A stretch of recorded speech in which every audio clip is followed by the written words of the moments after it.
Hello everyone. Can you see me or no? Oh wait, why isn't Yes. oh, you can see me, right? Mm-hmm.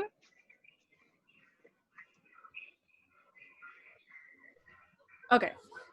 So thank you for coming. I know that there was supposed to be more people, but I put the link up late, but I'm gonna record it so anybody who wants to watch it later can do that. So today's call is deciding if ayahuasca is right for you.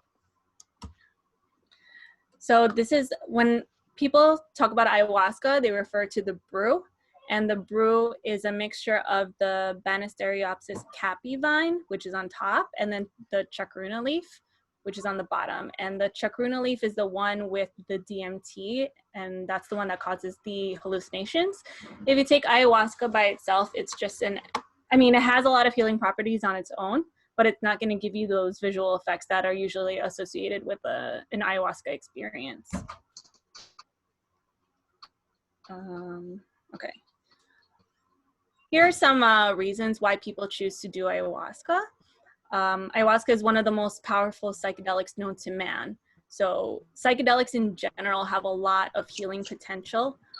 Some things include brain health, mindfulness, reducing stress, depression, anxiety, healing from physical diseases. These are just a couple examples from when I went to do ayahuasca for the first time. There was actually two young women with Lyme's disease who had significant increases in their health when they came back from ayahuasca. And there was another guy there that who had suffered from a stroke like 6 years prior, and then he went to get a MRI, and there were literally, like, he showed us the before and after, and there were literally no more signs of him even having a stroke, having had a stroke on his MRI. So I thought that was really cool.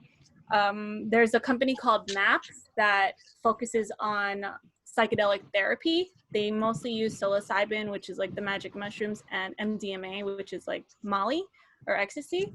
And they use it in a therapeutic setting, and they address a lot of vets, who have PTSD or other, people with all kinds of mental illnesses or psychological disorders. Curiosity is another reason, people just hear about this thing from the jungle that they had never heard of before, so they want to go check it out.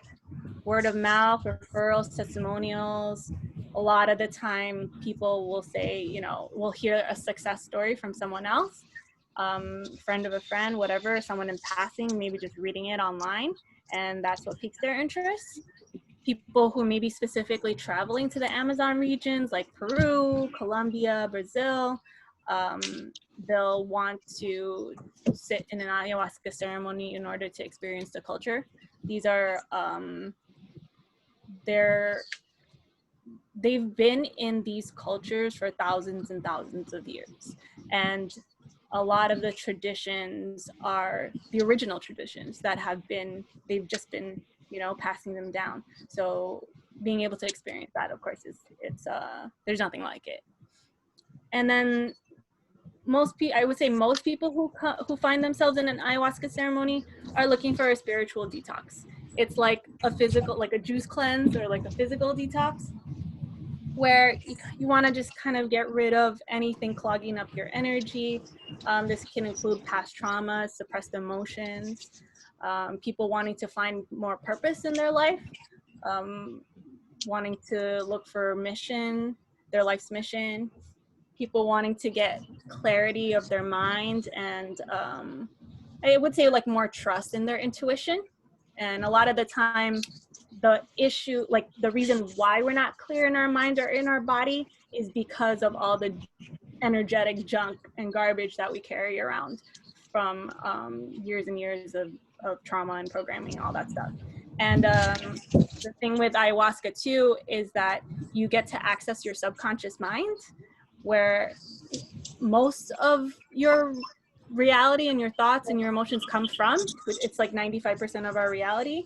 We only live from 5% of the conscious mind, and it's You know, very hard to understand like what is actually, like, it's hard to see the big picture when you're only focusing on the conscious mind. Risks and side effects. So the first three are really like in terms of ceremony. So during ceremony, you're going to be purging, vomiting, diarrhea, nausea, stomach ache. I get all of these all the time. Emotional purging could be crying, could be laughing, you know, maybe just talking out loud. Increased heart rate and blood pressure. Death, I have to put this in there because there have been people who have participated in ayahuasca ceremonies who have died, but the number is so small, and honestly, you're always at risk of dying. Like, you're at risk of dying right now. So I don't want to say it's not a risk, but it's easy to focus on like the dark stuff. But you know, you could die from taking a lot of legal medications too. You know, Tylenol, could die. Anyway, that's not the point. So next point, DMT was made a Schedule 1 drug. Okay, so the main component, the hallucinogenic component, like I said earlier, of ayahuasca is DMT. That's what gives you the visions and puts you in an altered state. DMT was made illegal by the US in 1971 because of the whole war on drugs. I'm not going to get into the politics of, but a Schedule 1 drug is defined as something that is highly addictive and has no known medical benefits. So, number one, ayahuasca does not taste good at all, and it causes you to vomit and have all these like purging side effects. So for me, it's almost laughable to call it addictive, because that's not something I want to be constantly experiencing. You know what I mean?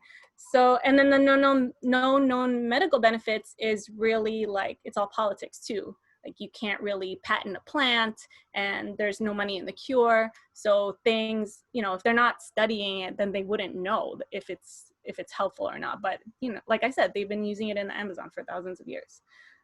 So they actually there are a few churches that exist in the US that have like a legal loophole where they can serve ayahuasca in religious ceremonies. They have like Native American churches, and they have like the Santo Daime from South America that also is legally allowed to serve ayahuasca at their church if you're a member of the church. So, and they're all over the country. I think there's one in New York too. And then like some people could feel worse after drinking ayahuasca. So this is usually attributed to lack of support.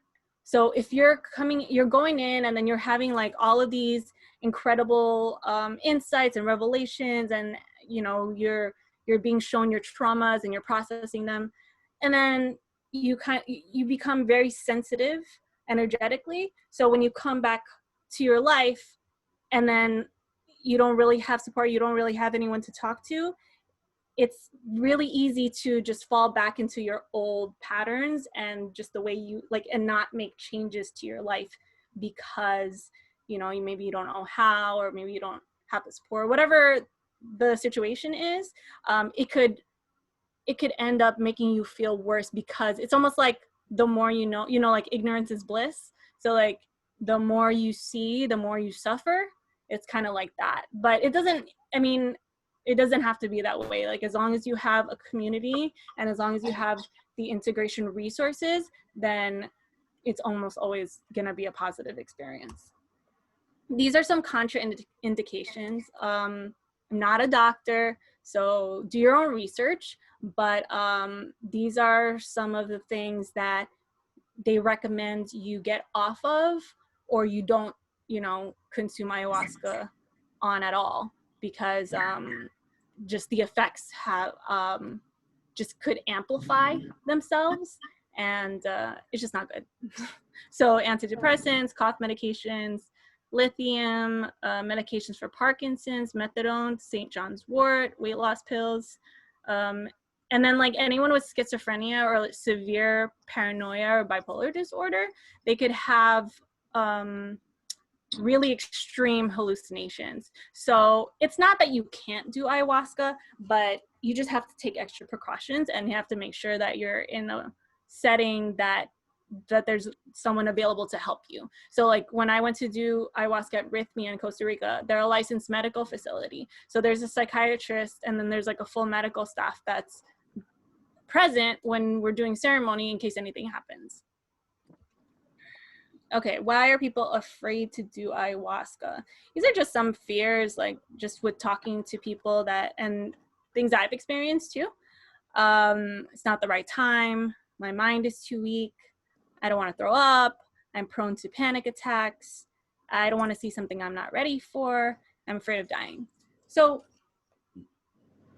what happens is that, see, the medicine is so powerful that a lot of people will report that the medicine started working even before they got to ceremony, even before they consumed the medicine. And this is like a prime example, because if you're thinking about doing ayahuasca, you're deciding to do ayahuasca, these fears come up, and it's almost like the medicine is already triggering you. You know what I mean?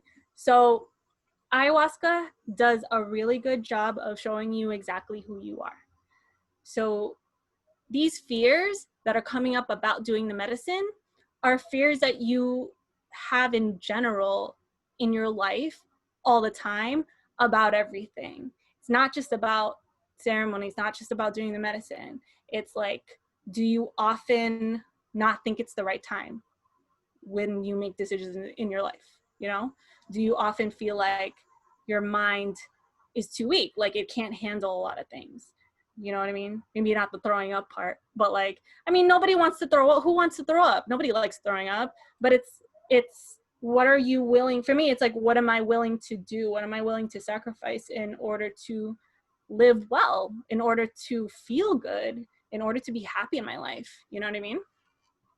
And then like things like, I don't want to see something I'm not ready for. A lot of people, because they'll hear people talking about traumas that'll come up that they had blocked for so many years that they didn't even, that they had forgotten even happened. And then they see it during ceremony, and they're afraid of that happening to them and them seeing something really traumatic that they can't handle. And for me, in my experience, and talking to so many people who have experienced ayahuasca, I really truly believe that you're not going to see anything that you are not strong enough for. And you're not going to see anything that you can't handle, because, I mean, your body has its automatic defense mechanisms anyway. So it's like, for me, it's shutting down and numbing. So if there's something that I can't handle, I just shut down and numb it out. And my body protects me in that way. So, you know, whatever comes up during an ayahuasca ceremony is always perfect. If it's bringing a memory up, it's because you're ready to let it go. And anything that comes up in an ayahuasca ceremony is already living inside of you. So for me, I'd rather get it out than keep it in there, you know, for it's already been there for how many years, like you have no idea. And then to have to keep going on with your life carrying these burdens, I'd rather just let them go, you know what I mean? And then like being afraid of dying. Yes, a lot of people, it's a legitimate fear. Of course we're afraid to die, but I don't know, you're not. you can't, because we could die at any moment, right? So if I just live my life every single day thinking like, oh my God, I'm gonna die right, like I could die right now, or I could die later, or I could die tomorrow. Like, I don't know, that's just not the way I wanna live my life, because we're gonna die eventually. So, you know, let's focus on living. So that's what I have to say about that. But yeah, ayahuasca shows you who you are. So just a little bit about how I came to do ayahuasca. In 2018, I was at a bachelorette party in Costa Rica. And that was the first time I had ever heard about ayahuasca in my entire life. I wasn't like around, I wasn't really in like spiritual circles. I didn't know anything about plant medicine. I didn't even do mushrooms, like none of that stuff. So heard about ayahuasca, and it just really caught my interest. And then when I came back home, I just dove into like this rabbit hole, And I just spent hours and days just reading articles and watching testimonials and anything I could get my hands on through the internet. And Rhythmia, which is the place I ended up going to, it kept coming up in my searches. And I have a special connection to Costa Rica. Like, I used to go there a lot as a kid, and it's just like, there's something about the vibration of the land that's just like so magical to me. But yeah, so everything else I was reading, the ceremonies were taking place in like Peru and Colombia, and it was just Costa Rica that kept drawing me. So I watched this documentary called The Reality of Truth, and it kind of sealed the deal for me, because at the end of the documentary, they talk about how Rhythmia came about. And I was like, okay, that's it. I'm going to do ayahuasca, and I'm going to do it at Rhythmia. And at this point in my life, I was at one of my lowest points. Like, it was one of my rock bottoms. I was unemployed, broke. I was struggling with depression, anxiety, and bipolar disorder. I had weaned myself off of all my meds. So it was like this weird like withdrawal period. And I didn't know if I should go back to taking meds and blah, blah, blah, blah. But like, it didn't look good for me to end up at Rhythmia in another country. Like, it just didn't look like it would happen. But I had so much faith, and I just believed that it was something I needed to do. And so I just put that intention out there, and I was like, you know what? It doesn't matter how I end up there, but I just know I have to be there. So about 10 months later, 1,000 miracles happened, and then I ended up at Rhythmia. And it was so crazy, because we were pulling into the compound, and literally right across the way was the house that I stayed at when I first heard about ayahuasca. So it was like a real full circle moment for me. And today is actually my 1-year anniversary from the first time that I did ayahuasca. So today's a really special day for me. And the first shaman that I sat with is going to be doing my first retreat in a couple weeks. So it's like all of these things are lining up, and that's how I know that it was the right thing for me to do.